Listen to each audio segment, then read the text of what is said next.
अस्सलाम वालेकुम नाज़रीन, मेरा नाम उमर है। आपकी खिदमत में हाज़िर हूँ एक नई वीडियो के साथ। सबसे पहले दरख्वास्त है, अगर अभी तक आपने मेरा चैनल सब्सक्राइब नहीं किया तो कर लें, और अगर मेरा काम पसंद आए तो वीडियो को लाइक भी ज़रूर कीजिएगा। दोनों काम करने के लिए आपको एक उँगली लगानी है अपने फ़ोन पर और ये दोनों काम हो जाएंगे। नाज़रीन, पीआईए की बात कर लेते हैं। ब्लू वर्ल्ड वाले, मुझे लगता है अब उन्हीं के पास ही पीआईए जो है वो जाने वाली है, क्योंकि वही बचे हैं अब इस फ़हरिस्त में और बिडिंग उनके हक़ में ही जानी चाहिए। क्योंकि पीआईए जो है वो इस वक्त इस हद तक लायबिलिटी बना हुआ है कि सरकार चला नहीं पाएगी उसको। तो इससे बेहतर है कि मज़ीद बोझ डालें कौमी ख़जाने पर, मज़ीद लोगों के टैक्स के पैसा इस चीज़ में लगाएं, तो बेहतर है कि उनको दे दी जाए, ब्लू वर्ल्ड वालों को। तो अब ये बात सामने आ रही है कि उनकी तरफ से कुछ यकीन दहानियाँ कराई गई हैं कि जो 7,000 एम्प्लॉइज़ हैं उनको वो नहीं निकालेंगे, और उसके अलावा जो एयरक्राफ्ट्स हैं वो भी और उसके अंदर डालेंगे। ज़ाहिर है, जब कोई बिज़नेस में इन्वेस्ट करता है तो वो चाहेगा कि वहाँ से पैसा कमाए। ऐसा तो नहीं हो सकता कि कोई पैसा डाले और फिर ये सोचे कि जी बिज़नेस जो है लॉस में जाए। तो उम्मीद है आगे के पीआईए जो है वो प्रॉफ़िट में जाएगा, लेकिन अभी जो इसका प्राइवेटाइज़ेशन वाला अमल है, वो लग रहा है कि आज इनके हक़ में चला जाए और ये काम जो है आज ख़त्म हो जाए, तो कल से ही है ब्लू वर्ल्ड वालों के हाथ में हो। अब बात करते हैं ज़रा अली अमीन गंडापुर साहब के हवाले से कि उन्होंने कहा है जी, अब अगर खान साहब को सहूलतें नहीं मिली या उनके साथ कोई भी ऐसा काम हुआ जो मतलब ठीक नहीं, जैसे 5 दिन के लिए उनकी बिजली बंद कर दी गई थी जो बताया गया है, ऑल्दो डिनायल भी आया है मतलब वो पुलिस की तरफ से और उनकी जो जेल इंतज़ामिया थी उनकी तरफ से। लेकिन पीटीआई वालों का ये कहना था कि खान साहब ने कहा है भाई 5 दिन तक जो है मेरी बिजली बंद थी। खैर, अली अमीन साहब ने कहा है कि अब इस अगर ऐसे मज़ीद हरकतें हुई तो फिर हम पूरे मुल्क के अंदर जो है वो मुल्क बंद कर देंगे, पाकिस्तान बंद कर देंगे। जो वो अपनी बातें करते हैं, जो वो बढ़ के मारते हैं, उसके बाद अगर जल्द से जुलूस भी हों तो उसके अंदर भी वो नज़र नहीं आते, और हकीकत ये है कि बाज़ दफ़ा तो पता नहीं चलता कि वो 8-8 घंटे कहाँ गए। दूसरी तरफ बात करूँगा, उमर अयूब साहब का भी घेरा तन किया पीटीआई वालों ने, क्योंकि जो इंसदाद दहशतगर्दी की अदालत थी वहाँ से उमर अयूब साहब जब वापस बाहर निकले हैं, तो वहाँ पर पीटीआई वालों के अंदर ही क्लैश हो और उमर अयूब साहब का भी जो है वो घेरा तन किया गया है। वहाँ पर बताया गया कि पीटीआई के जो कुछ कारकुन थे उनके बीच में कुछ ज़रा हाथापाई भी हुई है। अच्छा, अब मैं बात कर लेता हूँ बुशरा बीबी के हवाले से। बहुत से लोग कह रहे हैं कि जो पीटीआई के अंदर जो लोग हैं ना, बहुत से लोगों को पसंद नहीं आ रहा कि बुशरा बीबी पीटीआई की क़यादत सँभालें या कमान सँभालें। क्यों नहीं समझ आ रहा? देखिए, खान साहब ना हमेशा मौरूसी सियासत के खिलाफ रहे हैं। खान साहब ने हमेशा इसके अगेंस्ट बात की है।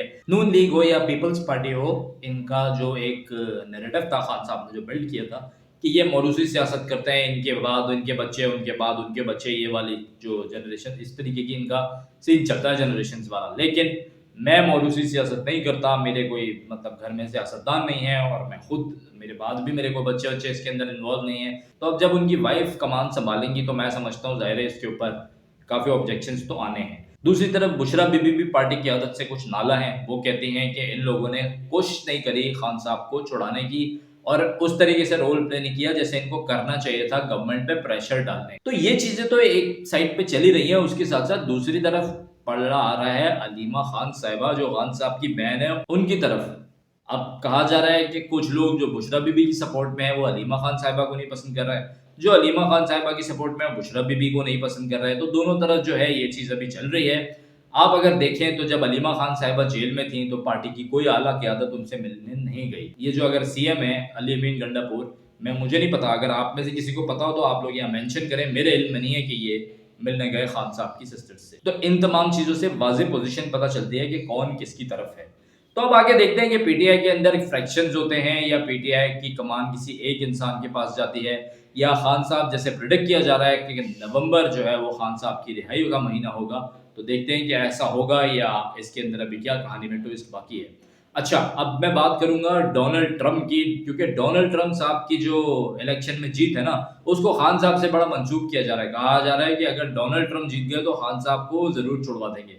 तो अब इस बात में कितनी सदाकत है पीटीआई का ये बयानिया है, इसकी जो सच्चाई है वो तो तभी पता लगेगी जब यूएस का इलेक्शन हो जाएगा और डोनाल्ड ट्रंप साहब उसके अंदर जीत जाएंगे। अब बात कर लेते हैं जस्टिस काजी फाइज ईसा के हवाले से। एक्स जो थे रिटायर्ड हमारे जस्टिस साहब, उनके ऊपर जी लंदन में जो है वो काफ़ी उनकी गाड़ी का घेराव-वेराव किया गया है और वहाँ पर काफ़ी नारेबाज़ी की गई है। एक अटैक वाली सिचुएशन ही आप कह लें कि उनको ज़रा अरेस्ट करने की कोशिश की गई है, और बताया जा रहा है वो भी पीटीआई के वर्कर्स की तरफ से। जो मोहसिन नकवी साहब हैं, उन्होंने कहा है कि ये जो भी लोग इसमें शामिल हैं उनके खिलाफ कार्रवाई होगी और उनके पासपोर्ट वगैरह जो यहाँ पर जो ब्लॉक श्लॉक करते हैं तो उसी तरह की कोई कार्रवाई होने वाली है। अब मैं बात कर लेता हूँ प्रीमियर की। शहबाज शरीफ साहब जो मौजूद हैं अभी कतर में, इससे पहले सऊदी अरेबिया में थे। 2 दिन का उनका वहां पर दौरा था जहां पर उन्होंने काफी डील्स फाइनल की हैं।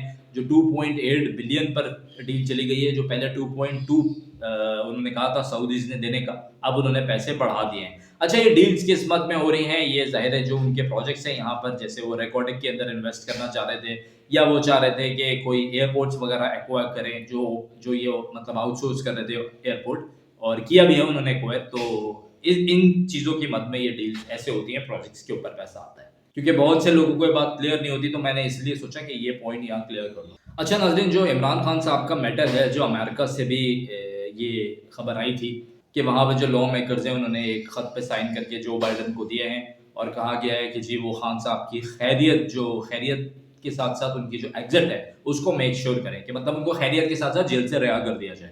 तो उस चीज़ के ऊपर अब ये बात चल रही है, यहाँ से भी कहा गया है पाकिस्तान की तरफ से कि भाई इस तरीके की कोई भी बात होगी तो हम इसको अपनी अंदरूनी सियासत में मदाखलत समझेंगे, और इसके ऊपर अभी यही स्टांस है, कुछ इसके ऊपर और मजीद डेवलपमेंट नहीं हुई है। अच्छा नाज़रीन, एक और स्टेटमेंट असद कैसर साहब के हवाले से ऐड करूंगा कि उन्होंने कहा है कि हुकूमत जो है वो सिर्फ दिसंबर तक की मेहमान है। अभी किस बेसिस के ऊपर वो बात कर रहे हैं इसकी अभी कोई डिटेल नहीं आई है, जैसी आएगी आपके साथ शेयर करेंगे। अच्छा, माजरत चाहता हूँ अगर आपको बैकग्राउंड में आवाज़ आ रही हो कंस्ट्रक्शन की। मैंने पहले भी अपने ब्लॉग में बताया था कि कुछ काम चल रहा है तो उसकी वजह से जो है ज़रा थोड़ी सी डिस्टर्बेंस रहेगी। अच्छा नाज़रीन, अब मैं दोबारा बात करूंगा पोलियो की। पोलियो सर उठा रहा है, बहुत तेज़ी के साथ सर उठा रहा है। बलोचिस्तान में सबसे ज़्यादा केसेस आए हैं, उसके बाद केपी में हैं, उसके बाद सिंध में और फिर पंजाब। तो बताने का मकसद ये है, पूरे पाकिस्तान में इस वक्त ऐसी सिचुएशन चल रही है। तो जिन जगहों पर बहुत ज़्यादा केसेस रिपोर्ट हो रहे हैं जैसे कि बलोचिस्तान और केपी, यहाँ पर मैं खसूसी तौर पे लोगों से रिक्वेस्ट करूंगा, अगर कोई मेरा ब्लॉग देखे यार, अगर आपके घर में पोलियो के कतरे पिलाने वाली टीम आए और आपके घर में बच्चे हैं तो प्लीज़ ना मत कीजिए, ज़रूर बच्चों को कतरे पिलाइए। उनके लिए पूरी ज़िंदगी का वबाल साबित हो सकता है पोलियो एक लाइलाज मर्ज है और ये कतरे पिलाना कहीं से मना नहीं है, ये कतरे पिलाना बहुत ज़रूरी है। तो प्लीज़ इस चीज़ को मेक श्योर करें, इस चीज़ को यकीनी बनाएं कि आपने अपने बच्चों को कतरे ज़रूर पिलाने। अब नाज़रीन, एंड में बात कर लेते हैं मौसम की। स्मॉग जो है वो पंजाब के अंदर बेइंतहा हो गई है।